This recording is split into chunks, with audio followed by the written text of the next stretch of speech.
Hello friends, कशा आहात? प्रौढ शिक्षणबद्दल काही ऐकलं आहे का?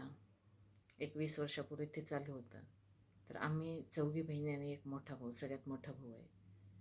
तर जेव्हा माझी 3 नंबरची बहीण शाळेत जायला लागली, आम्ही सगळेच शिकलो. तर 3 नंबरच्या बहिणीला काही शिक्षणात इंटरेस्ट नव्हता. तर आता तिला शिकवावं कसं हा आमच्यापुढे मोठा प्रश्न पडला. तिला पाठीवर अक्षर काढून देणे आणि गिरवायला सांगितले, ते उठून पळून जायचे.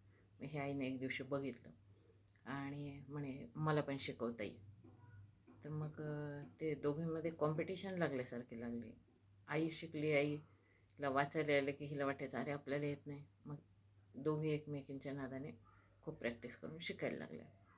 असं करत असताना त्यांची पूर्ण बाराखडी झाली आणि काना मात्रा वेलांटी उकार हे पण शिकवलं. आणि मग आईला आमच्या थोडंसं घरात पेपर येत होता, तर पेपरवरचं हेडलाईन वगैरे मग वाचायला लागली. तिला एवढा आनंद झाला आईला आमच्या, तर विचारू नका. तर प्रौढसाक्षरचं शिक्षण आमच्या घरात सुरू झालं त्यावेळेस.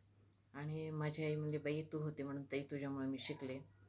आणि न कंटाळता शिकली माझी आई त्या काळी, घरातले पूर्ण कामं करून.